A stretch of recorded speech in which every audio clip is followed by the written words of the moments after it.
ओम सभी को सादर नमस्ते जी। आप सभी का स्वागत है हमारे यूट्यूब चैनल वैदिक धर्म पर। और हम पढ़ रहे हैं सत्यात प्रकाश का 13वां समोल्लास। 13वें समोल्लास के अंदर समीक्षा चल रही थी ईसाई मत की, और ईसाई मत के अंदर हम पढ़ रहे हैं बाइबल के ओल्ड टेस्टामेंट का यानी तौरेत का उत्पत्ति पर्व। और उत्पत्ति पर्व के अंदर हम पढ़ चुके थे, 3 अध्याय हमने पढ़ लिए, और आज हम चौथा अध्याय शुरू करेंगे, जिसके अंदर हम ये देखेंगे कि बाइबल का जो ईश्वर है वो मांसाहारी है। उसके खुद प्रमाण जो हैं बाइबल के अंदर दिए गए हैं। उत्पत्ति पर्व के चौथे अध्याय की चौथी, 5वीं और 6ठी आयत के अंदर जाकर देख सकते हैं। उसके अंदर पूरे प्रमाण हैं, और पूरे के पूरे हम इस प्रमाणों को समझेंगे, पढ़ेंगे, और किस प्रकार से साबित होता है कि जो बाइबल का जो ईश्वर है वो मनुष्य है, वास्तव में ईश्वर नहीं है। ऐसी ऐसी अज्ञानता की बातें जो हैं बाइबल के ईश्वर के द्वारा की जाती हैं। तो हम पूरे के पूरे इस आज चौथे अध्याय से लेकर जो है 6ठे अध्याय तक जो है पूरा का पूरा पढ़ लेंगे इसे, और पूरी की पूरी समीक्षा ऋषिदंत ने इसके अंदर की है सत्यात प्रकाश के। हम तो जितने भी लोग चैनल से जुड़े हुए हैं, चैनल को सब्सक्राइब कर लें, वीडियो को लाइक कर दें, किसी प्रकार की शंका है कमेंट बॉक्स में लिख दीजिए। पूरे के पूरे आज हम इसे जो है पढ़ेंगे और ये सिद्ध करेंगे, क्योंकि बाइबल खुद इसको सिद्ध करती है कि जो बाइबल का ईश्वर है वो मांसाहारी है। और किस प्रकार से वो भेंट लेने में भी जो है यानी जो उसके भक्त लोग हैं, यानी जो उसके अनुयायी हैं, जो ईश्वर जो बाइबल के ईश्वर पर अपनी श्रद्धा रखते हैं, वो किस प्रकार से उनके साथ में भेदभाव करता है, पूरे की पूरी समीक्षा आज इसके अंदर करेंगे। तो हम शुरू करते हैं अपना जो विषय है। तो विषय यहाँ से शुरू होता है कि जो आदम है, आदम का जब निर्माण ईश्वर ने कर दिया था, उसके श्वास जो है मिट्टी से आदम को बना दिया ईश्वर ने, और मिट्टी से आदम को बनाकर जो एक जो है बाड़ी में रख दिया। बाड़ी में रखने के बाद जो है उसको उसके अंदर से एक पसली निकाली। पसली निकालने के बाद में उससे एक जो है एक स्त्री बनाई। स्त्री पसली से बनाई, और पसली की जगह जो पसली निकाल दी थी उसके अंदर मांस भर दिया ईश्वर ने जो है, और उससे जो है हव्वा यानी आदम की पत्नी हव्वा को बनाया। और उन दोनों के पति पत्नियों के संयोग से जो है 2 संतान उत्पन्न होती हैं, और संतान के नाम इसमें बताए गए हैं। और वही संतान जो हैं वो ईश्वर को एक दिन भेंट ले जाने के लिए एक दिन वो प्रण करते हैं कि भाई हम जो है भेंट स्वीकार करेंगे। भेंट मतलब भेंट देंगे ईश्वर को, और उस दोनों के द्वारा जो है भेंट दी जाती है। तो उनका नाम मैं आपको बता दूं, तो एक इनके जो आदम का पहला पुत्र होता है काइन, उसके बाद में एक और दूसरा पुत्र होता है हाबिल। तो ये दोनों के दोनों जो पुत्र हैं इसके, आदम के और हव्वा के, ये दोनों के दोनों जब बड़े होते हैं तो दोनों के दोनों अपना व्यवसाय शुरू करते हैं। तो दोनों के दोनों का अलग अलग व्यवसाय शुरू होता है इनका।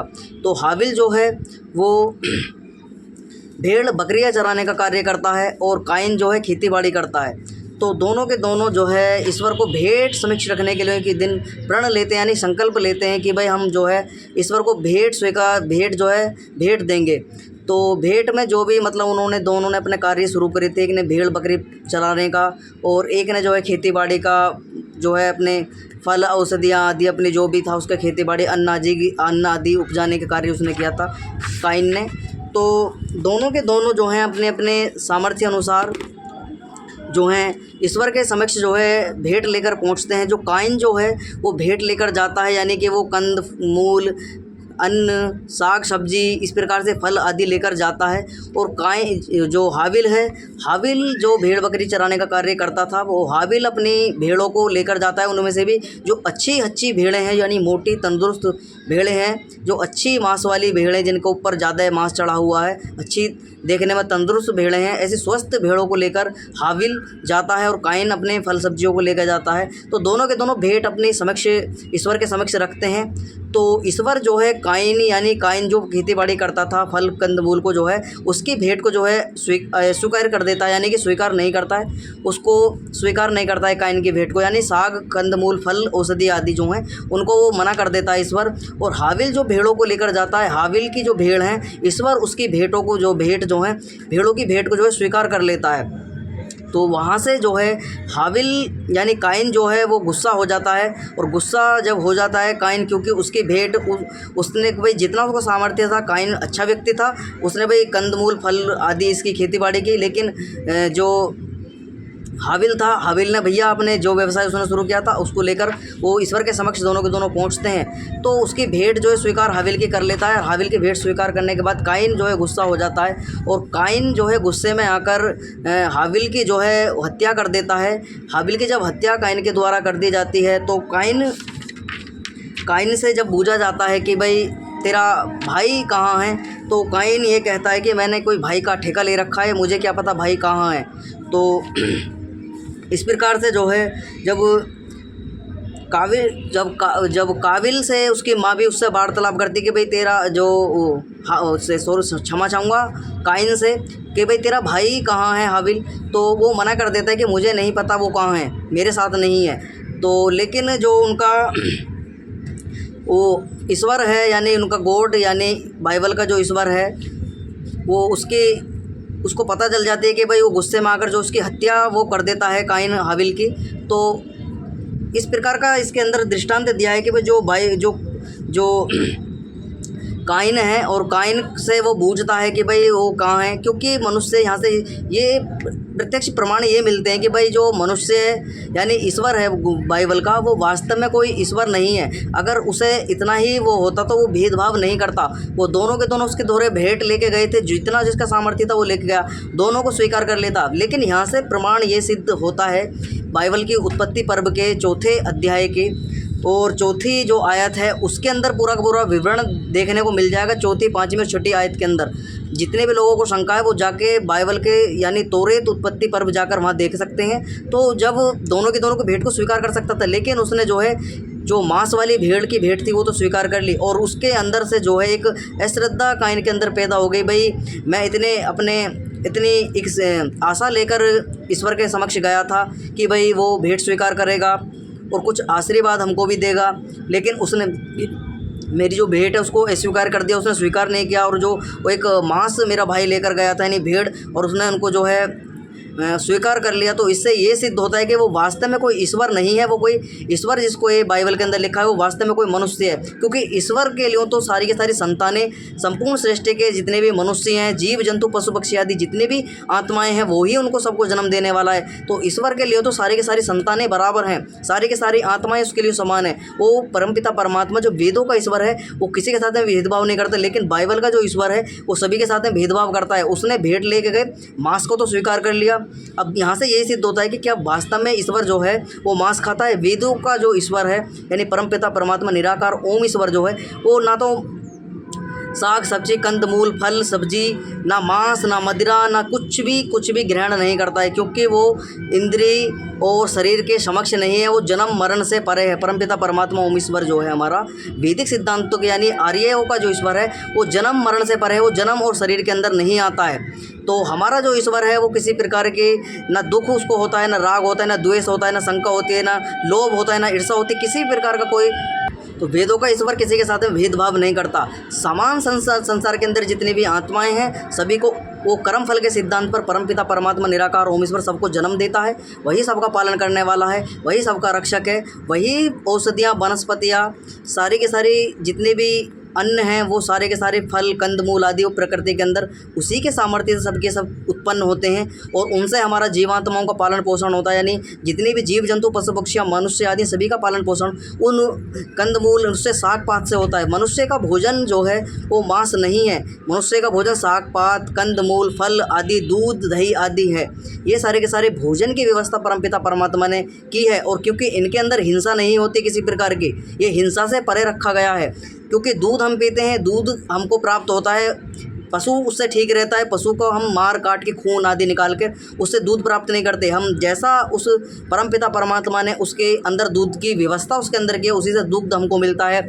उस गौ का उस भैंस आदि का जो दुग्ध है उसका बच्चा भी पीता है और जो फालतू का रहता है वो मनुष्य भी उसका पान करते हैं, वो भी पीते हैं। लेकिन बाइबल का ईश्वर ऐसा है कि भाई वो साग पात को तो स्वीकार नहीं करता और जो उसके समक्ष भेंट रखी जाती है मांस आदि को उसको स्वीकार कर लेता है। तो इससे ये सिद्ध होता है कि इनका जो ईश्वर है वो वास्तव में कोई ईश्वर ना होकर कोई मनुष्य है और उसी मनुष्य को इन्होंने ईश्वर का नाम देकर जो है अपनी बाइबल के अंदर लिखना प्रारंभ कर दिया और उसके नाम पर सारा का सारा जो है प्रपंच इन्होंने रचना प्रारंभ कर दिया।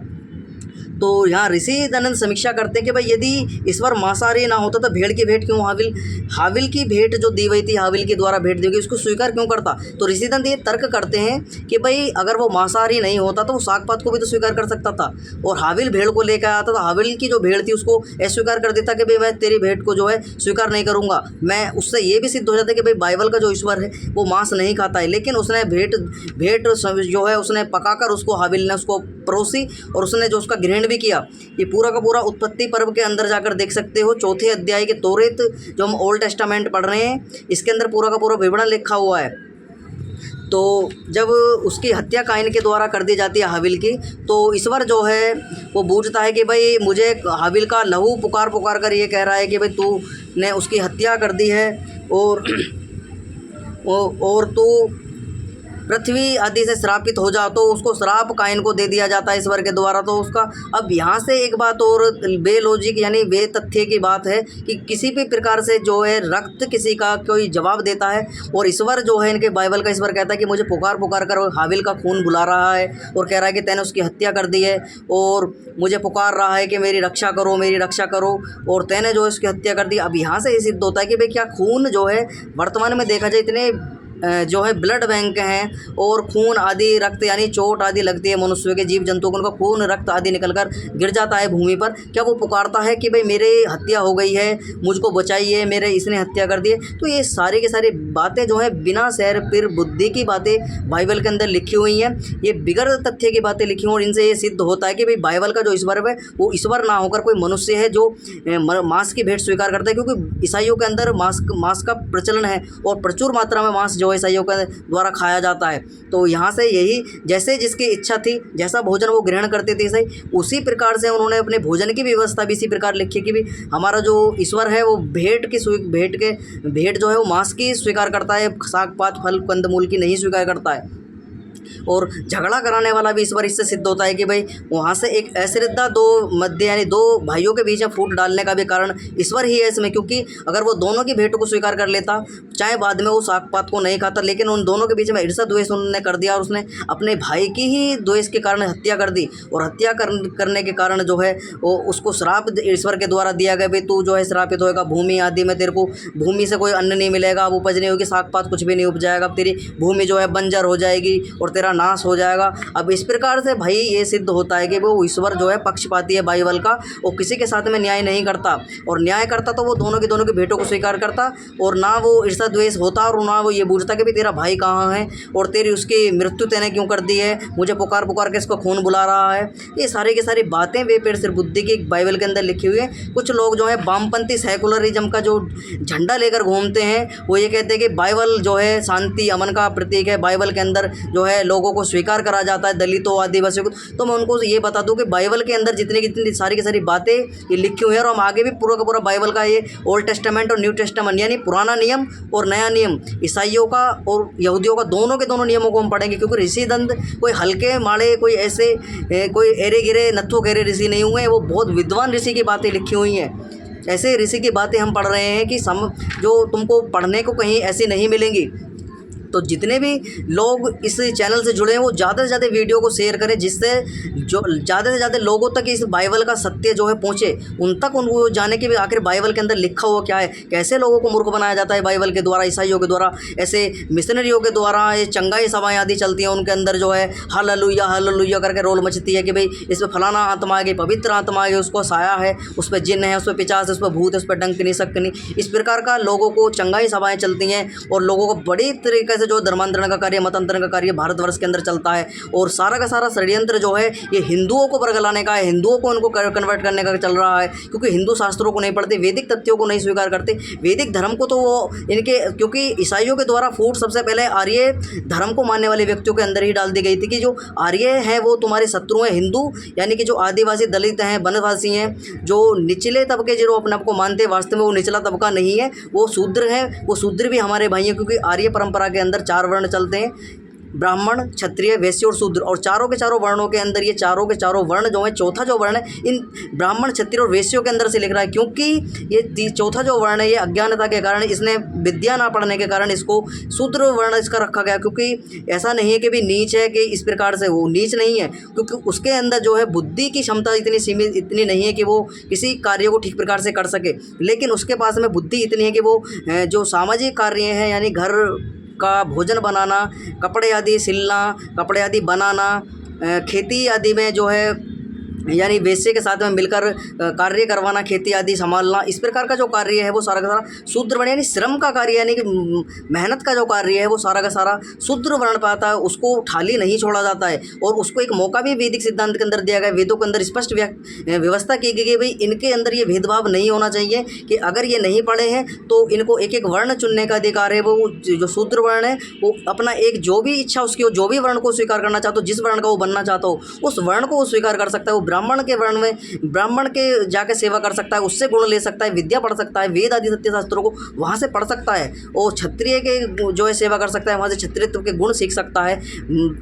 सृष्टि यानी जो प्रजा है उसकी रक्षा किस प्रकार से होती है, प्रजा का पालन किस प्रकार से होता है, प्रजा किस प्रकार से जो है एक राजा का सम्मान करती है, राजा किस प्रकार से रक्षक है प्रजा का, तो सारे के सारे गुण जो है वहाँ से सीख सकता है। राज्य व्यवस्था किस प्रकार चलती है, ऐसे ही वैश्य के पास में जाकर कृषि आदि पशुपालन आदि का पूरा ज्ञान वो सीख सकता है शूद्र व्यक्ति। तो वेदों के अंदर किसी प्रकार का शूद्रों के साथ में, दलितों के साथ में, वनवासियों के साथ में, आदिवासियों के साथ में कुछ भी भेदभाव नहीं किया गया। सारा का सारा षड्यंत्र ईसाइयों के द्वारा, मुसलमानों के द्वारा, वामपंथी सेकुलरिज्म का झंडा लेकर जो घूमते हैं, धर्मनिरपेक्ष का ये पंथ निरपेक्ष इसको कहना चाहिए, क्योंकि धर्म किसी के साथ में निरपेक्षता नहीं करता, धर्म किसी के साथ भेदभाव नहीं करता, धर्म सभी के लिए एक समान स्वीकार होता है। धर्म सब पर एक बराबर लागू परमपिता परमात्मा ने किया है।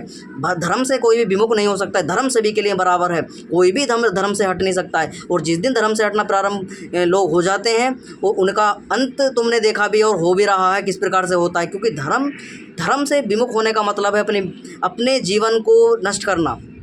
इससे समझ सकते हो जो विधर्मी लोग हैं वो अपने जीवन को नष्ट कर रहे हैं, और उन्हीं के चक्कर में आकर जो हिंदू परंपरा को मानने वाले लोग हैं वो भी उनके चक्कर में आ जाते हैं। कुछ तथ्य उनके द्वारा, कुछ ऐसे कंठ यानी जो कंठ हैं उनके द्वारा कसे जाते हैं, ऐसे तंज उनके द्वारा कसे जाते हैं हिंदू के देवी देवताओं के ऊपर, महापुरुषों के ऊपर। राम ऐसे थे, कृष्ण ऐसे थे, स्त्रियों के साथ में व्यभिचार करते थे, दुराचार करते थे। इस प्रकार का तमाम तरह के लालछन जो ईसाइयों के द्वारा, मुसलमानों के द्वारा लगाए जाते हैं। क्यों लगाए जाते हैं? इन जो पंडित जो अपने आप को कहते हैं कथा बाजने वाले लोग हैं, ये सभा लगाकर, ये मैदानों के अंदर पंडाल लगाकर उनको नचाने का कार्य करते हैं। से कृष्ण के साथ में राधा को नचाने का करते हैं, क्योंकि राधा नाम का कोई तथ्य, कोई प्रमाण जो है महाभारत के अंदर नहीं देखने को मिलता। रुक्मणी माता का नाम उसमें बहुत बार आया है महाभारत के अंदर, और महाभारत के अंदर एक ही पत्नी का जिक्र है, और उन्होंने एक ही स्त्री से उन्होंने विवाह किया था, माता रुक्मणी से। कृष्ण की ऐसे 16,108 रानियाँ का नाम तक भी नहीं है, क्योंकि इन भागवत पुराण वाले बोब देव ने सारा का सारा षड्यंत्र लिखा, और उसने उसके अंदर तमाम जो है कपोल कल्पित घटनाएं और अवतारवाद और तमाम तरह की राधा आदि का प्रसंग उसके अंदर जोड़कर लोगों को भ्रमित करना प्रारंभ कर दिया, और नया षड्यंत्र चलाना प्रारंभ कर दिया, लोगों को विमुख कर दिया वैदिक सिद्धांत से। ना तो वो कृष्ण को जान पाते हैं, ना इसी प्रकार से राम के सिद्धांत को पढ़ पाते हैं कि राम क्या थे। अपने जीवन के अंदर श्री राम ने जन्म से लेकर मृत्यु पर्यंत तक कोई भी उन्होंने भी पाप नहीं किया, ऐसा उनको आप्त पुरुष श्री राम को भी कहा गया। ऐसा ही आप्त पुरुष जो है श्री कृष्णचंद्र जी को भी कहा गया। उन्होंने अपने जीवन में अपने काल में, अपने समय में रहते हुए अपनी प्रजा का इस प्रकार अच्छा पालन पोषण किया, जैसे एक माता पिता अपने संतान का पालन पोषण करते हैं, इस प्रकार से श्री राम ने, श्री कृष्ण ने, और अपने समय में श्री शिव जो हुए हैं, महाराज शिव ने इस प्रकार से अपनी प्रजा का, ये तीनों के तीनों जो महापुरुष हैं, तीनों के तीनों राजा हुए हैं, चक्रवर्ती सम्राट ये हुए हैं, और तीनों के तीनों ने जो अपने समय काल में जो है अपनी प्रजा को, अपने बालकों जैसा प्रेम इन्होंने किया, किसी के साथ में भेदभाव नहीं किया, दलित शूद्र वनवासी आदि। क्योंकि ये प्राचीन काल में यानी महाभारत काल तक ये सारी की सारी व्यवस्था थी कि वर्ण व्यवस्था उसके समय चलती थी, किसी के साथ में भेदभाव नहीं होता था, किसी के भी साथ में सभी के सब अपने परिवार के समान एक दूसरे से मिलकर लोग रहते थे। सारा का सारा षड्यंत्र मध्यकाल के समय जैनियों, बौद्धों और ईसाइयों, वामपंथियों के द्वारा वर्तमान में जोड़ देगा, लोगों को हिंदू धर्म के अंदर फूट डाल दी गई कि भाई तुम जो है ये तुम्हारे शूद्र अलग हैं, दलित अलग हैं, वामपंथी हैं, दक्षिणपंथी हैं, ये उत्तरपंथी हैं, और ये लेफ्टिज्म है, फलाना ढिमकाना, इतना प्रकार का षड्यंत्र चला दिया लोगों को, अनेकों प्रकार के मतांतरों में बांटकर उनको झगड़ालू ईर्ष्यालु अपने आपस में बता दिया। लोग एक दूसरे के खून के प्यासे हुए घूमते हैं। और जो वैदिक सिद्धांत का प्रचार करने का आर्य समाज का मतलब यही है, क्योंकि आर्य समाज का निर्माण जो ऋषि दयानंद ने किया था वो इसीलिए किया था कि ये वैदिक तथ्य को छोड़कर लोग जो वेदों से विमुख हो चुके हैं, मतांतरों के चक्कर में इनका हिंदुओं का मतांतरण हो रहा है, इनको अनेकों प्रकार के षड्यंत्रों में फंसाकर जो है इस भारत माता को गुलाम बना लिया गया और लोगों को जो है बलहीन, बुद्धिहीन और तर्कहीन बना दिया है लोगों ने। इस प्रकार से ईसाइयों के द्वारा, मुसलमानों के द्वारा लोगों को इस मूर्ति पूजा के कारण, इस बुद्ध प्रस्ति के कारण लोगों को जो है एक ऐसी निठल्ला ठलुआ उसको बना दिया कि वो ना तो पुरुषार्थ करने वाला रहा और ना विद्या को पढ़ने वाला रहा। बस वो देवी देवताओं के समक्ष अपने जीवन को समर्पित कर दिया कि भाई हम जीवन जो है देवी देवता ही हमारी रक्षा करेंगे। तो ये सारा का सारा षड्यंत्र जो है ईसाइयों ने इसका फ़ायदा उठाया, मुसलमानों ने इसका फ़ायदा उठाया, क्योंकि पंडितों के द्वारा एक प्रचार कर दिया जाता था कि भाई तुमको रक्षा नहीं करनी है, स्वयं बाबा का विश्वनाथ रक्षा करेंगे, बाबा जो है सोमनाथ रक्षा करेंगे। और उनकी गर्दनें कटी, महिलाओं की इज्जत लूटी, बालकों की हत्याएं हुई, बुजुर्गों की गर्दनें कटी, पुजारियों की गर्दन कटी, ले जाकर स्त्रियों को इराक, ईरान, आदि बगदाद आदि शहरों में ले जाकर जो उनको नीलाम किया गया, उनकी बोली लगाई गई। ये सारा का सारा षड्यंत्र किस लिए हुआ? ये सारा का सारा षड्यंत्र इन मुसलमानों ने वामपंथियों के द्वारा हुआ, इन जो ईसाई हैं इनके द्वारा हुआ। सारा का सारा इस जो है जो मध्य यानी वर्तमान का समय देखा तो 300-400 साल पहले अंग्रेजों ने भी कोई सिस्टम नहीं, कोई भी कसर नहीं छोड़ी। उन्होंने भी स्त्रियों के साथ में दुराचार व्यवचार खूब किए हैं लोगों के। इस प्रकार से उनकी जो है फूट करो राजनीति की डाल दी उनके बीच में समक्ष, ऐसे विडंबना उनको पैदा कर दी कि भाई तू उसका दुश्मन बन जा, तू उसका दुश्मन बन जा। सबको दुश्मन बनाकर उन्होंने डिवाइड एंड रूल का एक राजनीति चला दी कि भाई डिवाइड एंड रूल जो है भारत के अंदर लागू कर दिया। कटो और मरो और फूट डालो और राज करो, इस प्रकार का जो है आपस में भिड़ाकर हिंदू और इस प्रकार से जो उनको लोगों की बुद्धि को विरमित कर दिया और अपने षड्यंत्र में चला कर उनके अपने मतांतरों में खींचने का कार्य किया। तो हम अपने विषय पर लौटेंगे। तो ऋषि दयानंद लिखते हैं कि भाई क्या ईश्वर कायन से पूछा बिना हाविल का हाल नहीं जानता था, और लहू का शब्द भूमि से कभी किसी को पुकार सकता है? तो ऋषि दयानंद कहते हैं क्या भूमि से किसी का लहू किसी को पुकार सकता है कि भाई मेरी हत्या हो चुकी है, मुझको बचा लो? तो ये बातें अविद्वानों की हैं, इसलिए ये पुस्तक ना ईश्वर और ना विद्वान का बनाया हो सकता। तो ऋषि दयानंद स्पष्ट खंडन कर देते हैं कि भाई ना तो ये पुस्तक किसी विद्वान का लिखा हुआ है, ना किसी ईश्वर का दिया हुआ है, क्योंकि ईश्वर किसी के साथ पक्षपात, भेदभाव और किसी के पास में ईर्षा द्वेष नहीं रखता है, क्योंकि ये मनुष्यकृत है और किसी मनुष्य ने लिखा है। उसीलिए वो भेंट मांस की स्वीकार करता है और साग पात को धिक्कार करता है। तो ऋषि दयानंद जो है उन्होंने पूरे की पूरी समीक्षा इसके अंदर की है। तो इससे हमें पूरा का पूरा पढ़ने को ये मिल रहा है कि भाई वाकई में सत्यता क्या है, असली धर्म वास्तव में धर्म है क्या। ये वास्तव में जितने भी संप्रदाय, मतपंथ संप्रदाय, मजहब फिरका आदि समाज के अंदर देखने को मिलते हैं, सारे के सारे धर्म नहीं है। धर्म एक है, वो सार्वभौमिक परमपिता परमात्मा के द्वारा बनाया हुआ वैदिक धर्म हमारा है। क्योंकि वेदों के अंदर किसी प्रकार की हिंसा, द्वेष, राग और किसी प्रकार का कुछ भी इस तरीके का नहीं है, क्योंकि वेद जो है मनुर्भव की बात करते हैं, यानी वो मनुष्य बनाने की बात करते हैं कि वे सारे के सारे संसार के अंदर जितने भी मनुष्य, वो मनुष्य बने, वास्तव में मनुष्य बने, विद्या को पढ़ें, वेदों को पढ़ें, चरित्रवान बने, विद्वान बने। इस तरीके की संज्ञा वेदों के अंदर दी जाती है। लेकिन सारे के सारे मतांतरों के अंदर जाओ, जो मुसलमानों के अंदर जाओ, मुसलमानों के अंदर जाओगे तो मुसलमान बनाएंगे, ईसाइयों के अंदर जाओगे तो ईसाई बनाएंगे, और तुम्हारी धन संपत्ति, तुम्हारा अनेकों प्रकार का शोषण वहाँ तुमको देखने को मिल जाएगा। किस प्रकार से महिलाओं को बुरखे के अंदर पैक कर दिया जाता है और उनके साथ में ज़्यादती उनके द्वारा होती है। अनेकों प्रकार से हलाला आदि की दुनिया भर की प्रवृत्ति उनके अंदर चलती हो। तो नरेंद्र मोदी की सरकार ने वर्तमान में जो है सारा का सारा सिस्टम हटाया। उनको माताएं, जो मुस्लिम धर्म के अंदर माता बहनें, उनको अच्छी प्रकार से प्रोटेक्शन जो है वर्तमान की सरकार ने दिए थे। बहुत अच्छा कार्य उनको आए, बहुत पहले ये कार्य हो जाना चाहिए था, क्योंकि महिलाएँ जो हैं किसी भी मतपंथ संप्रदाय की हों, वो सभी के सभी समान हैं और सभी का सम्मान होना चाहिए। किसी भी प्रकार से उनके साथ में ज़्यादती इस प्रकार से नहीं होनी चाहिए। जैसे कि मुसलमानों के अंदर जो है महिलाओं के साथ में इस प्रकार का व्यभिचार, दुराचार, उनके साथ में अनेकों प्रकार से उनके साथ में जो है अनेकों पुरुषों से उनका संबंध इस प्रकार से करवाना और इस प्रकार से जो है उनको शुद्धता करवाना, ये सारे के सारा जो है षड्यंत्र एक नीच मानसिकता वाले लोगों का है। ऐसा वैदिक धर्म के अंदर बिल्कुल भी नहीं होता है कि भाई ये सारे की सारी एक ही बार शादी वैदिक धर्म के अंदर लिखी गई है कि एक ही बार शादी होगी, उसके अलावा कोई शादी नहीं होगी। अगर पति की मृत्यु हो जाती है, तो मृत्यु होने के बाद में जो है अगर उसे संतान उत्पत्ति करनी है तो नियोग विधि है कि भी किसी ऐसे पुरुष से वो नियोग विधि अपना सकते हैं, उससे संतान उत्पत्ति कर सकते हैं, लेकिन शादी दूसरी नहीं हो सकती है। और तलाक का तो बिल्कुल जिक्र वैदिक धर्म के अंदर नहीं है, वैदिक परंपरा के अंदर तलाक शब्द नहीं है, ये उर्दू का शब्द यानी फारसी का और यहूदी मत से आया है। सारा का सारा षड्यंत्र तलाक आदि का ये वहाँ से चला है, हिंदुओं के अंदर तलाक प्रथा आदि नहीं है। आगे लिखते ऋषिधन सरस्वती। तो अब एक और घटना इसके अंदर जुड़ती है कि हनुक मुतसिल की उत्पत्ति के पीछे 300 वर्ष लो ईश्वर के साथ साथ चला। तो हनुक नाम का कोई व्यक्ति हुआ है, वो मुतसिल की उत्पत्ति के पीछे, मुतसिली कोई व्यक्ति था, उसकी उत्पत्ति के पीछे जो है हनुक जो था ईश्वर के साथ साथ 300 वर्ष तक चला। अब भला ईसाइयों को ईश्वर मनुष्य ना होता तो हनुक के साथ साथ क्यों चलता? क्योंकि अब यहाँ से ऋषिदंत बड़ी अच्छी समीक्षा ऋषिदंत के द्वारा की हुई। ऋषिदंत स्पष्ट कहते हैं कि अगर वो भाई साहब वो मनुष्य नहीं होता तो वो क्यों किसी के साथ में चलता, क्यों मनुष्य का संग करता? वो 300 वर्ष तक निरंतर जो एक मनुष्य के साथ में चल रहा है, तो वास्तव में वो ईश्वर नहीं है। इससे ये जो वेदुक्त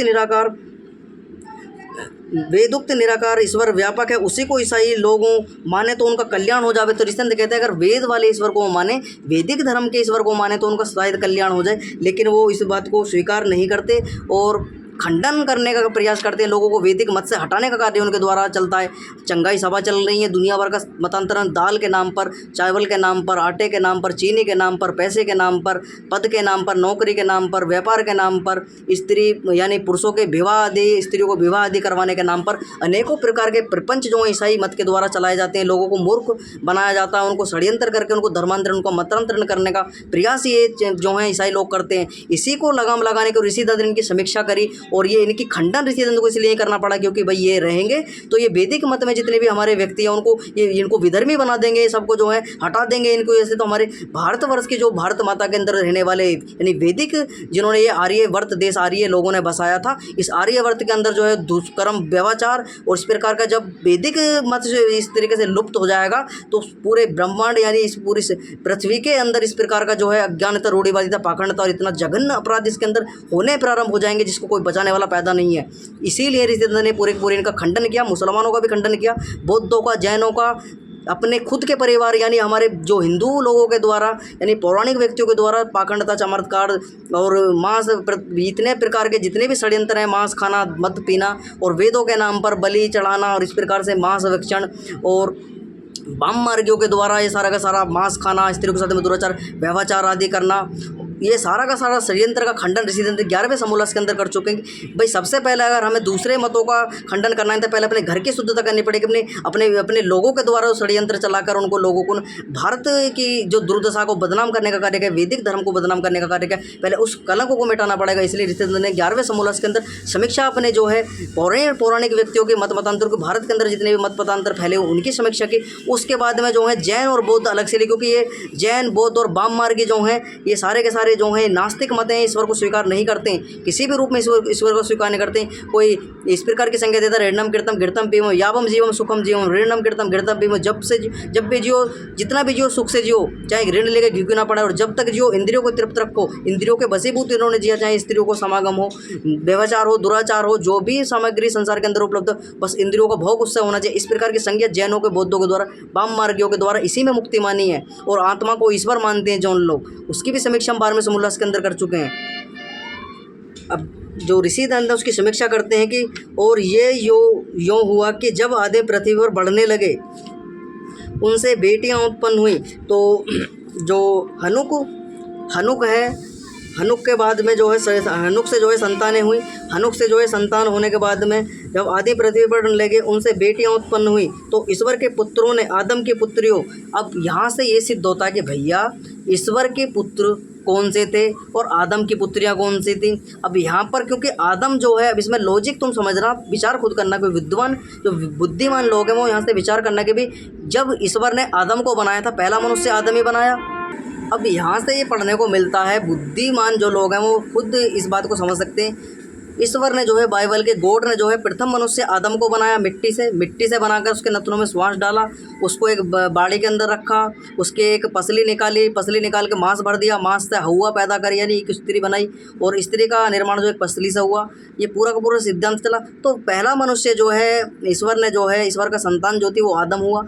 उसके बाद में अब इसे लिखा ईश्वर की संतानों। अब ईश्वर के संतानों जो हैं कौन सी ईश्वर की इतनी संतान होगी, वास्तव में एक ही संतान थी और आदम की पुत्रियों के साथ में ईश्वर की संतान और आदम की पुत्रियों के साथ में उनका विवाह हुआ। उन्होंने विवाह करना प्रारंभ कर दिया और जो आदम की सुंदर सुंदर जो बेटियां थी उनसे विवाह ईश्वर के पुत्रों ने किया। अब ये पूरा का पूरा लॉजिक जो है यहाँ से ये देखने को मिलता है कि वास्तव में वो ईश्वर जो था वो ईश्वर कोई मनुष्य ही था और उसी की पुत्रियां थी। उसी ने, इसका मतलब ये होता है कि रक्त यानी डीएनए यानी अपने आपस में ही संबंध बनाने प्रारंभ कर दिए, भाई बहनों का विवाह होना प्रारंभ हो गया।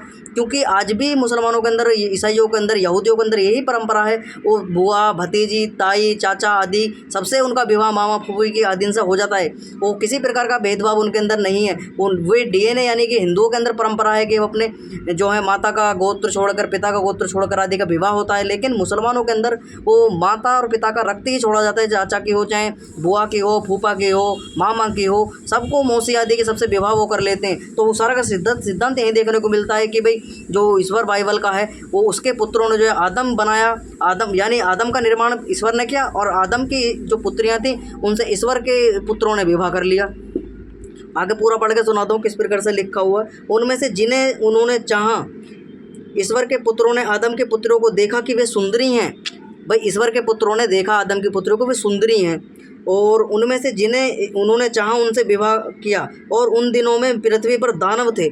तो उन दिनों भैया भाई साहब पृथ्वी पर दानव थे, जिस समय ये सारा का सारा दृष्टांत चल रहा था ना कि आदम के यानी आदम की पुत्रियों से ईश्वर के पुत्रों का विवाह हुआ, तो उस समय भाई साहब पृथ्वी पर दानव थे। तो ये तर्क देते दानव थे। और उसके पीछे जब ईश्वर के पुत्र आदम के पुत्रों से मिले तो उनसे बालक उत्पन्न हुए। तो ईश्वर के पुत्र जब आदम की पुत्रियों से यानी अपने पोतियों से ही मिले, अपने पोतियों से, अपने चाचा ताऊओं से उनका विवाह हुआ और उनसे मिले तो उनसे संतान उत्पन्न हुई। अब यहाँ तुम लगाना किस प्रकार की बातें इनके अंदर लिखी हुई और उत्पन्न हुए। और जो बलवान हुए, जो आगे से नामी थे, तो आगे से वो नामी हुए, बलवान हुए, बुद्धिमान हुए। और ईश्वर ने देखा कि आदम की दुष्टता पृथ्वी पर बहुत हुई है और उनके मन की चिंता और भावना प्रतिदिन केवल बुरी होती है। तब आदमी को पृथ्वी पर उत्पन्न करने से परमेश्वर पछताया और उसे अति शोक हुआ। तब परमेश्वर ने कहा कि आदमी को जिसे मैंने उत्पन्न किया, आदमी से लेकर पशुन और रेंगवियों को, आकाश के पक्षियों को पृथ्वी पर नष्ट करूंगा, क्योंकि उन्होंने बनाने में पछताता हूँ। तो उनके द्वारा पूरा का पूरा बिगाड़ होना प्रारंभ हो गया। तो अब ये ईश्वर देखिए कैसा ईश्वर है। पहले इंसानों को बनाता है, फिर पशुओं को बनाता है, पशु पक्षी आदि, रेंगने वाले सांप आदि, कीट पतंग, बिच्छू आदि जो पेट के बल चलते हैं, इनको बनाता है। इनको बनाने के बाद में वो अपने आपस में विवाह संबंध आदि करने लग जाते हैं। तो आदम पर उसको गुस्सा आ जाता है, आदम पर क्रोधित होता है और उनको मारने का जो है नष्ट करने की एक योजना बना लेता है कि भाई मैं इनको बनाकर जो है पछता रहा हूँ और ये तो समाज के अंदर, सृष्टि के अंदर बिगाड़ कर रहे हैं। तो और जो है फिर उनको मारने की, उनको श्राप दे देता हूँ, पृथ्वी से नष्ट करने की प्लानिंग बना लेता है ईश्वर। अब यहाँ से ये सिद्ध होता है कि भाई साहब वो ईश्वर नहीं है। अब प्रमाण के साथ में ऋषिदंत ये तर्क के आधार पर ये सिद्ध कर रहे हैं कि वो ईश्वर नहीं है। बाइबल के लोग चाहे चिल्लाएं, चाहे कुछ भी करें, रोएं, कुछ भी करें, लोगों के पैर पूजें, लोगों के माथा छुएं, कुछ भी करें, लेकिन ये सिद्ध जो बात है वो असली यही बात है कि भाई ईश्वर का जो है, बाइबल का ईश्वर वो मांसाहारी है और ईश्वर जो है बाइबल का वो कोई ईश्वर नहीं है, वो वास्तव में मनुष्य और पक्षपाती है। वो देखकर अपने भेंट स्वीकार करता है कि अच्छी मांस वाली भेंट है, उसको स्वीकार करूंगा। और आदम और हव्वा बनाए, फिर उनको भी मार दिया और उनने पूरी पृथ्वी पर नष्टता फैलानी प्रारंभ कर दी। अब ऋषिदंत आगे समीक्षा करते हैं कि भाई ईसाइयों से पूछना चाहिए कि ईश्वर के बेटे कौन हैं, ईश्वर के बेटे कौन और ईश्वर की स्त्री, सास, ससुर, साला और संबंधी कौन थे। तो ऋषिदंत तर्क करते हैं चाहे ईसाइयों के पेट में खुजली हो जाए, चाहे कहीं भी खुजली हो जाए, ये सारी की सारी बातें जो लिखी हुई हैं ऋषि दयानंद ने इनके ग्रंथों के अंदर यानी बाइबल, ओल्ड टेस्टामेंट, तौरेत के उत्पत्ति पर्व से ली गई हैं। सारी की सारी बातें अपने घर से ऋषिदंत ने नहीं लिखी। जो लोग ये आक्षेप कर रहे हैं, कुछ लोग कमेंट आगे करते हैं, तो अपनी आँख खोल कर, बुद्धि खोल के सुन लीजिए कि भाई किस प्रकार से इसके अंदर लिखी हुई हैं बातें। ये अपने घर से, आर्य समाज अपने घर से नहीं बताता, आर्य समाज का संगठन अपने घर से बना के बात नहीं बनाता। हमारा किसी का उद्देश्य किसी भावनाओं को ठेस पहुँचाना नहीं है, जो लेकिन तुम्हारे द्वारा जो कुदरत के समाज के अंदर फैला दिए गए लोगों को, तुम हिंदू धर्म को यानी वैदिक धर्म को तुम मतांतरित करने का कार्य कर रहे हो, तो ये स्वीकार आर्य समाज को नहीं है। जब तक आर्य समाज है तुम बिल्कुल भी उनका मतांतरण नहीं होने देगा। आर्य समाज का संगठन रात दिन लगा हुआ है कि अपने भाइयों को, अपनी बहनों को, अपने परिवार को बचाने के लिए, हिंदू समाज को बचाने के लिए रात दिन एक कर रहा है। जब तक आर्य समाज है तुम इतना मतांतरण उनका नहीं कर सकते। जहाँ आर्य समाज की पहुँच, जहाँ तक आर्य समाज के पहुँचे, अपने दिल जान से लगा हुआ आर्य समाज अपने संगठन की रात दिन लगा हुआ सेवा करने में, अपने हिंदू धर्मों को बचाने के लिए। क्योंकि उन्होंने ना समझ के कारण, नादानी के कारण उन्होंने शास्त्र नहीं पढ़े, और तुम जैसे मूर्ख लोग जो हैं उनको वेद आदि सत्य शास्त्रों को उन्होंने ना पढ़ने के कारण उनको लोगों को मूर्ख बनाते हो। उनको उन्होंने नहीं पढ़े, ये उनकी बदकिस्मती समझ लीजिए या उनका अज्ञान समझ लीजिए, कुछ भी समझ लीजिए, लेकिन तुम उसका फ़ायदा ईसाइयों के द्वारा, मुसलमानों के द्वारा उठाया जा रहा है। तो ये आर्य समाज को बिल्कुल भी स्वीकार नहीं है। वो खंडन इसका करता रहेगा, उनको बचाने का प्रयास आर्य समाज करता है। क्योंकि हमारे ऋषियों ने क्या, हमारे महापुरुषों ने क्या, हमारे जितने भी महापुरुष आर्य समाज के हों, श्रद्धानंद हों, गुरुदत्त विद्यार्थी हों, ये सारे के सारे हमारे पंडित लेखराम हों, ये सारे के सारे ऐसे सन्यासी हुए हैं, ऐसे विद्वान लोग हुए हैं, ऐसे वैदिक परंपरा के रक्षक हुए हैं, ऐसे रक्षक, ध्वज रक्षक ओम पताके के हुए हैं, जिन्होंने वैदिक मत के लिए अपने प्राणों के जो है आहुति दे दी, लेकिन वैदिक धर्म की पताकों को झुकने नहीं दिया। ऐसे आर्य समाज के संगठन के अंदर कार्य करता है। इसलिए जब तक आर्य समाज संगठन है, तुम हिंदुओं को इस प्रकार से भड़काने का कार्य करोगे तो आर्य समाज तुम्हारा विरोध करेगा ही। क्योंकि आर्य संस्कृति के अंदर से हिंदू धर्म है, वो तो मुगलों के द्वारा 800-900 साल पहले उन्होंने स्वीकार कर लिया था नाम, लेकिन वास्तव में वो सारे के सारे आर्य हैं। वो अज्ञानता के कारण, तुम्हारी रूढ़िवादिता के कारण तुमने फूट डालकर उनको अलग करने का प्रयास किया, लेकिन आर्य समाज निरंतर प्रयत्न कर रहा है कि वो हमारे सारे के सारे भाई हैं। वो दलित, वो आदिवासी, वो वनवासी, वो शूद्र, वो सारे के सारे हमारे भाई हैं, और सबको गले लगाने का कार्य आर्य समाज कर रहा है। सबको जिज्जपित करवाता है, सबको वेद पढ़ने का अधिकार देता है, महिलाओं को शिक्षा का अधिकार है, महिलाओं को वेद पढ़ने का अधिकार है, महिलाओं को यज्ञ करने का अधिकार है, महिलाओं को हवन करने का अधिकार है, महिलाओं को प्रचार प्रसार करने का अधिकार है, महिलाएं भी अपने जो है विद्वान बन सकती हैं। सबका सारा का सारा अधिकार जो है दलितों को, शूद्रों को आर्य समाज के अंदर दिया जाता है। ऐसा भेदभाव नहीं है, तो लोगों के द्वारा भ्रमित करने के लिए, जिससे ये आर्य ना बन जाएं, और आर्य जिस दिन ये बनने प्रारंभ हो जाएंगे तो ये विद्वान हो जाएंगे, फिर हमारे जैसे विधर्मियों को, तुम्हारे जैसे विधर्मियों के चक्कर में ना आ जाएं। इसलिए तुम हिंदुओं को जो फूट डाली जा रही है कि भाई ये हिंदू जो है आर्य समाज के संपर्क में ना जाएं। आर्य समाज के संपर्क में आ जाएंगे, सारे के सारे विद्वान हो जाएंगे और हमारे ही विरोध में खड़े हो जाएंगे, फिर हमारा ही षड्यंत्र को ये पर्दाफाश करना प्रारंभ कर देंगे। इसलिए आर्य समाज हाथ जोड़कर निवेदन सबसे करता है कि भाई तुम सारे के सारे आइए, वैदिक मत को स्वीकार करिए, अपने महापुरुषों की पद्धति में लौटिए, अपने राम की, अपने श्री कृष्ण की, अपने श्री राम की, हनुमान जी की, शिव जी की, ब्रह्मा की, इन सारे के सारे ऋषि मुनियों के, अपने जैमिनी, पतंजलि, गौतम, कणाद आदि सारे के सारे महापुरुषों को, ऋषि दयानंद जैसे महापुरुष को स्वीकार करिए, इनके चरित्र को स्वीकार करिए, इनकी शिक्षाओं को पढ़िए, तब जाकर वैदिक मत बच सकता है। जब जाकर हिंदू धर्म सुरक्षित है। ऐसी नारे वारे लगाने से, भाषण आदि करने से सुरक्षित नहीं रहेगा। जिस तरीके का षड्यंत्र पढ़ने में आ रहा है इनके ग्रंथों के अंदर, हमारा पढ़ाने का उद्देश्य यही है कि हमारे जो हिंदू लोग हैं उनके मस्तिष्क की नसें खुल जाएँ, और वो नसें खुलने के बाद में सत्य को स्वीकार करें, इनके षड्यंत्रों में ना फंसें। इसलिए आर्य समाज के संगठन, आर्य समाज के विद्वान लोग लगे हुए हैं, रात दिन चिल्ला के बता रहे हैं कि भाई तुम जो है बच जाओ, तुम बच जाओ, इस पाखंडों से बचो, इन रूढ़िवादिताओं से, इन अंधविश्वासों से, इन रूढ़िवादिताओं से।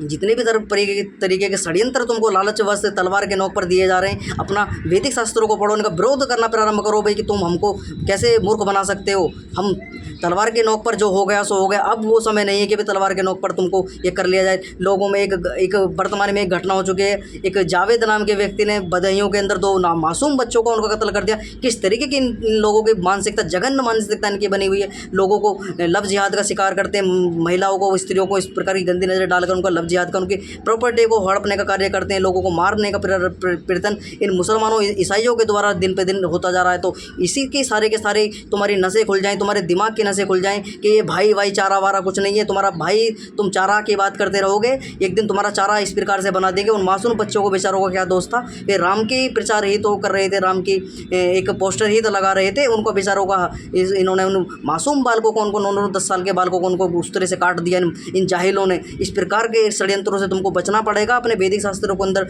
और लौटना पड़ेगा, इन विधर्मियों को सामना करना पड़ेगा। जब तक तुम इन विधर्मियों को खुल के जवाब नहीं दोगे, इसी प्रकार का षड्यंत्र जो है हिंदू समाज के खिलाफ चलता रहेगा। तो इससे अपने वैदिक मत को स्वीकार करिए। और सबसे आग्रह करता हूँ कि भाई आर्य समाज के संपर्क में आइए, आर्य समाज के जो विद्वान है आर्य समाज के मंदिरों के अंदर जाइए, यज्ञ की पद्धति को स्वीकार करिए, वैदिक पद्धति को स्वीकार करिए। वहाँ से जाकर आपको ज़्यादा से ज़्यादा 50-100 रुपये में आर्य समाज के अंदर सत्यात प्रकाश आपको पढ़ने को मिलेगी, जो एक तुमको बचाने का कार्य करेगी और तुम्हारे के अंदर वास्तविक धर्म के स्वरूप तुमको पढ़ने को उसके अंदर मिलेगा। तो सबसे आग्रह आर्य समाज मंदिर जो भी निकट जहाँ के भी तुम मनुष्य यानी जितने भी लोग चैनल से जुड़े हो और ना भी जुड़े हो, जो भी लोग वीडियो को देख रहे हैं, उनसे सबसे आग्रह है कि आर्य समाज के संपर्क में आकर एक सत्यात प्रकाश ग्रंथ को ऑनलाइन भी तुम अमेजोन, वेदऋषि.com आदि ये बहुत सारी वैदिक प्रचार के चैनल वो बने हुए हैं, साइट बनी हुई है जहाँ पे वैदिक सामग्रियाँ उपलब्ध है। वहाँ से जाकर तुम सारे के सारे वैदिक शास्त्रों को खरीद सकते हो।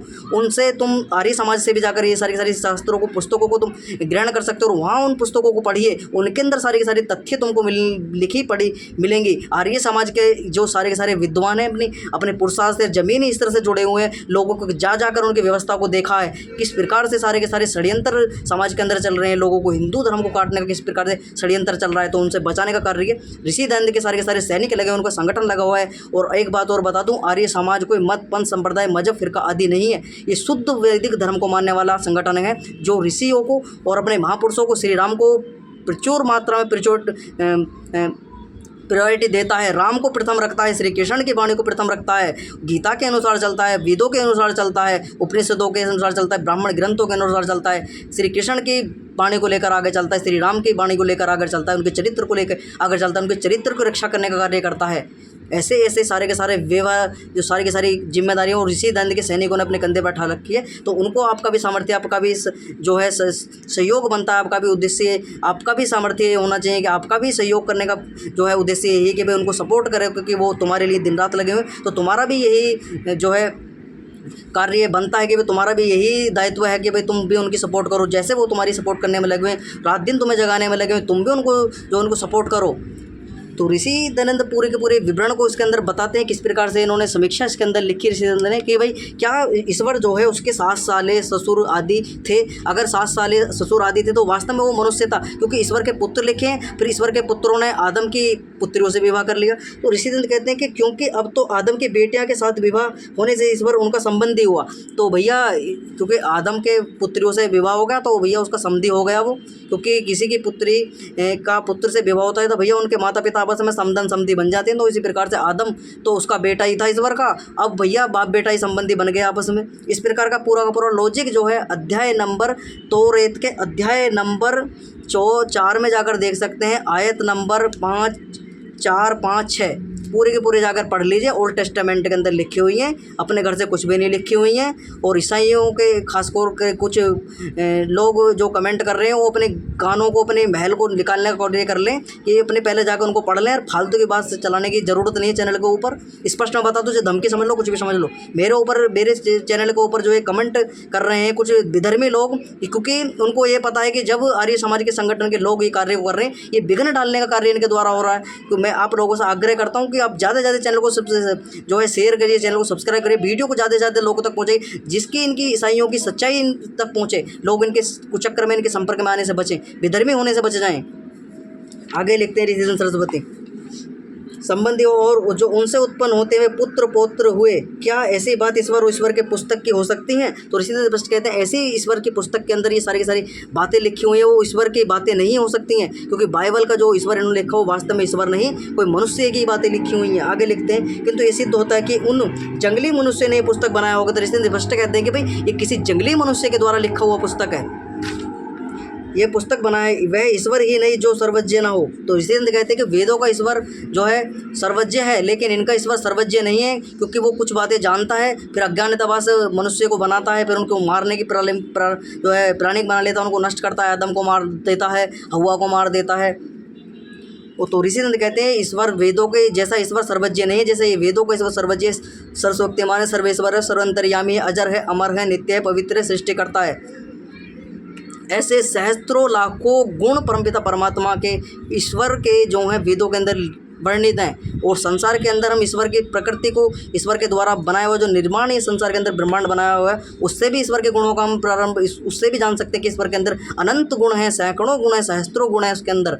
जैसे जैसी रचनाएं हम प्रकृति के अंदर देखते हैं, ऐसे ऐसे गुण परमपिता परमात्मा से बड़ा कलाकार, परमपिता परमात्मा से बड़ा वैज्ञानिक संसार के अंदर कोई भी नहीं है। वो जैसे फूल लगा देता है पेड़ों पर, वृक्षों पर पत्ते लगाता है, सबको जन्म देता है, अच्छी प्रकार से हमारे शरीरों के निर्माण करता है, आँख जहाँ पर होनी चाहिए ठीक जगह आँखों का निर्माण करता है, मुख जहाँ पर होना चाहिए वहाँ लगाता है, कान जहाँ पर होनी चाहिए वहाँ कानों का जो है व्यवस्था की, शरीर की इतनी सुव्यवस्थित संरचना परमपिता परमात्मा ने बनाई है। ऐसा ईश्वर बाइबल का नहीं हो सकता है, क्योंकि वो पक्षपाती है, मांस खाता है।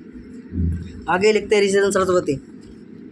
तो ऋषिदंत कहते हैं कि भाई ये वास्तव में कोई जंगली मनुष्यों के द्वारा लिखी गई होगी। अगर विद्वान व्यक्ति के द्वारा लिखी जाती तो इस प्रकार के तर्क वेतर्क की बातें, कुतर्क की बातें नहीं लिखी होती। और आगे लिखते हैं ऋषिदंत सरस्वती, वह ईश्वर ही नहीं जो सर्वज्ञ हो, भविष्य की बातें जाने, वह जीव है। क्या जब सृष्टि की थी तब आगे मनुष्य दुष्ट होंगे ऐसा नहीं जानता था? और पछताना और अतिशोक्त होना, भूल से काम करके पीछे पछताव करना आदि ईसाइयों के ईश्वर में घट सकते हैं। तो ऋषिदंत कहते हैं पहले सृष्टि बनाना, मनुष्य का निर्माण करना, फिर उनके अंदर उनके द्वारा कुछ बिगड़ान होने के कारण उनको मारने के पिलाने के बना लेना, और अज्ञानता होना, पछताव करना, ये सारा का सारा ईसाइयों के भगवान के अंदर घट सकते हैं।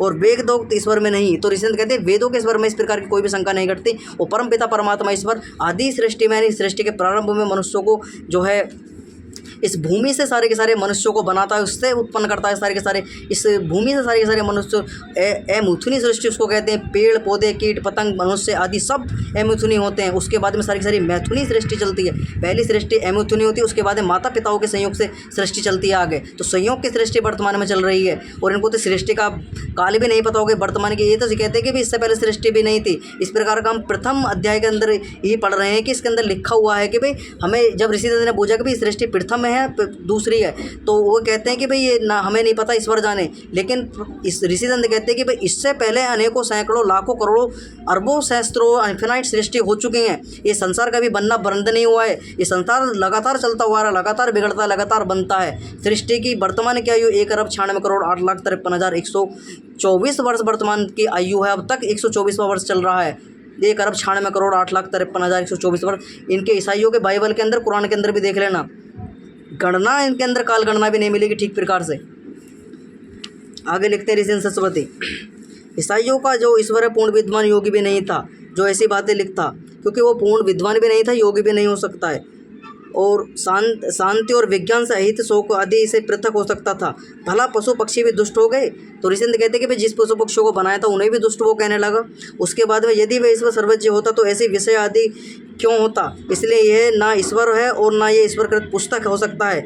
जैसे वेदुक परमेश्वर सब पाप कलेश दुख शोक आदि से रहित सचेतन स्वरूप, उसको ईसाई लोग मानते हुए अब भी माने तो अपने मनुष्य जन्म को सफल कर सकते हैं। ऋषिदंत कहते हैं कि भी जो परमपिता परमात्मा परमेश्वर सब पाप कलेश दुख शोक आदि से रहित है, उस परमपिता परमात्मा को स्वीकार कर ले तो उनको भला हो जाए, और जो इनके संपर्क में लोग हैं उनका भी भला हो जाए, क्योंकि उनको अच्छी बातें बताएंगे। लेकिन ये मानते नहीं इस बात को।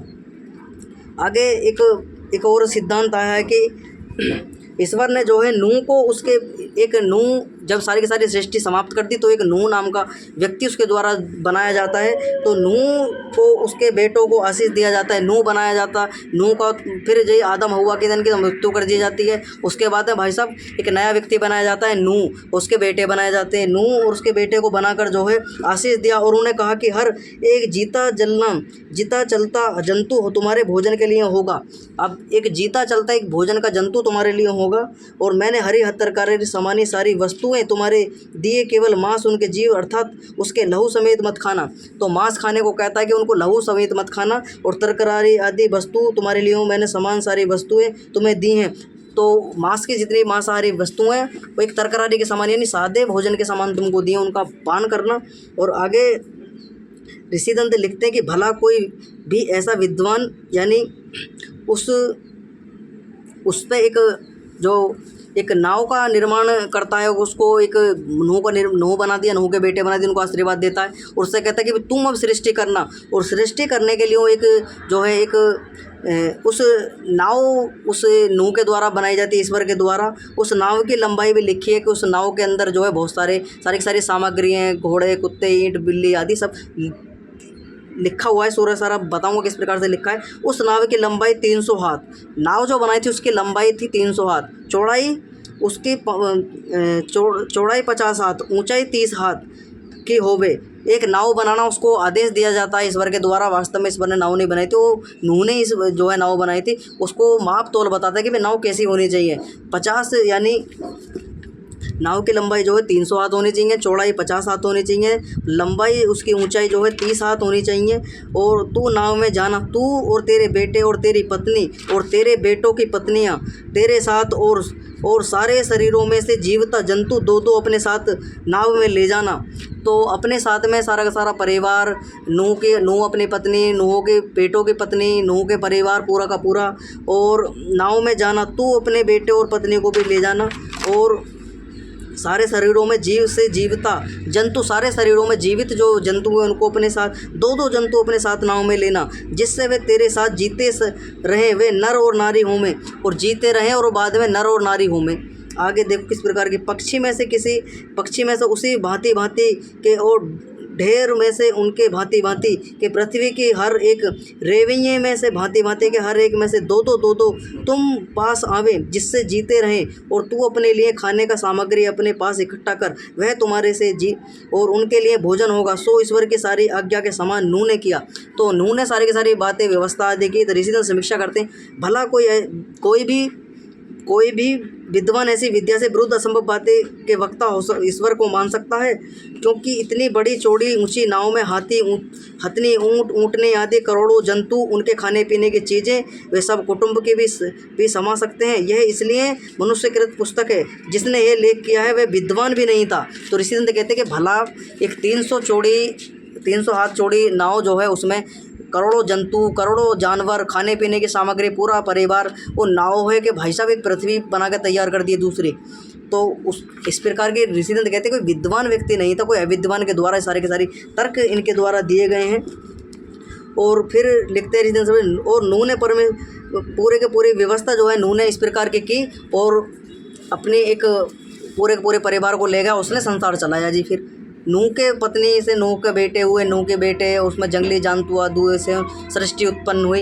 ये पूरा का पूरा दृष्टांत हमने पढ़ा। आज की कक्षा को यहीं विराम करेंगे। कल की कक्षा के अंदर पढ़ेंगे कि भाई जो हवन की यानी वेदी बनाने की जो सिद्धांत है बाइबल के अंदर लिखा हुआ, उसके विषय में पढ़ेंगे, किस प्रकार से वेदी आदि बनाने का सिद्धांत लिखा हुआ है। आज की कक्षा को यहीं विराम करेंगे। जितने भी लोग चैनल से जुड़े हुए हैं, चैनल को सब्सक्राइब कर लें, वीडियो को लाइक कर दें, कोई शंका है कमेंट बॉक्स में लिख दीजिए। तो आज की कक्षा को विराम करते हैं। ओम सम, सभी को सादर नमस्ते जी।